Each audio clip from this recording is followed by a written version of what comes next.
একটি বিশেষ ঘোষণা সীমান্তবর্তী সর্বসাধারণের অবগতির জন্য জানানো যাচ্ছে যে কেউ অবৈধভাবে সীমান্ত অতিক্রম করবেন না। অবৈধ অনুপ্রবেশ দণ্ডনীয় অপরাধ। অবৈধ অনুপ্রবেশ গ্রহণযোগ্য নয়। অবৈধ অনুপ্রবেশকারীকে কঠোর হস্তে দমন করা হবে। হুঁশিয়ার, সাবধান। একটি বিশেষ ঘোষণা কেউ অবৈধভাবে সীমান্ত অতিক্রম করবেন না। অবৈধ অনুপ্রবেশ দণ্ডনীয় অপরাধ। হুঁশিয়ার, সাবধান। ছাড়া সীমান্তবর্তী সর্বসাধারণের অবগতির জন্য জানানো যাচ্ছে যে কেউ অবৈধভাবে সীমান্ত অতিক্রম করবেন না। অবৈধ দণ্ডনীয় অপরাধ। অবৈধ অনুপ্রবেশ গ্রহণযোগ্য নয়। অবৈধ অনুপ্রবেশকারীকে সাবধান।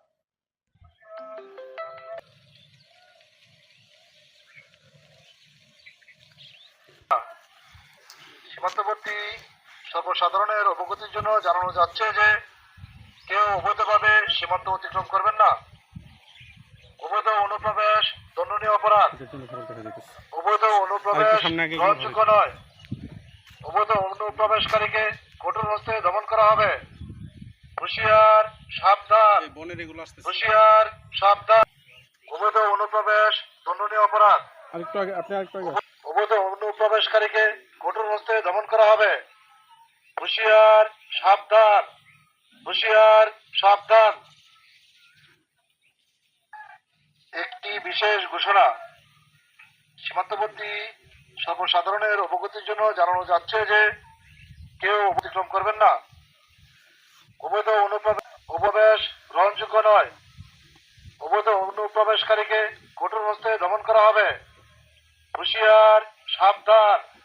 সাধারণের অবগতির জন্য জানানো যাচ্ছে যে কেউ অবৈধভাবে অনুপ্রবেশ গ্রহণযোগ্য নয়। অবৈধ অনুপ্রবেশকারীকে সাবধান। হুঁশিয়ার, সাবধান।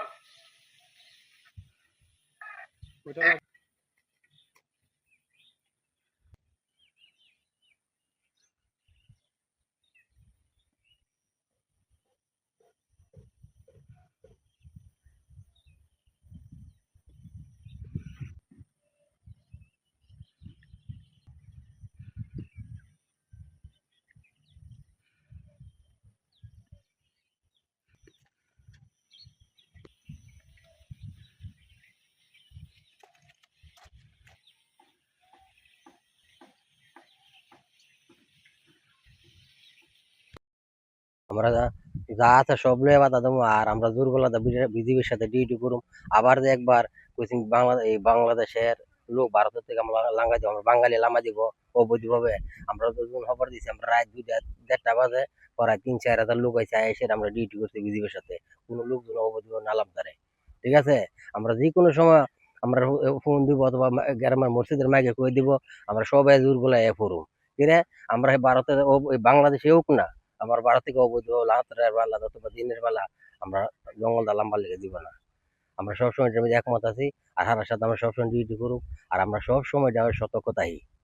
হ্যাঁ, আমরা হ্যাঁ আমরা কাজ করি বর্ডারের কাছে, আমরা সবসময় এই সতর্কতাই। যেমন ভারতের থেকে কোনো বাংলাদেশের লোক অবৈধ নাম তারে, হ্যাঁ লামলা আমরা এটা ভালো করে এই হারার সাথে ডিউটি করুক, এবং আমরাও এটার মধ্যে একমত যদি কোনো লোক যেমন নালাম তারে।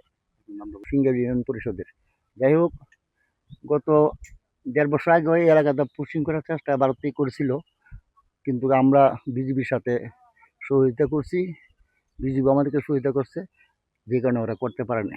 এখনও যে পরিস্থিতি দেশের শুনতেছি, এরা বাংলাদেশের মধ্যে পুশিং করার চেষ্টাতে আছে।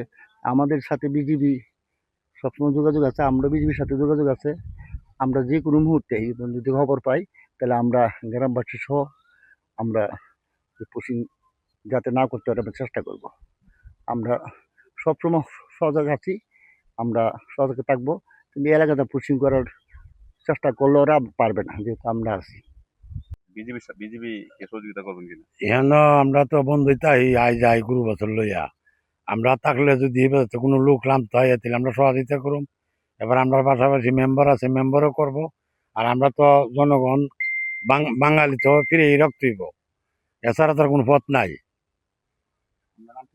দিব না এই ব্যস্ত লোক বিজেপিকে সহযোগিতা করবেন কিনা? করুম, সহযোগিতা করুম।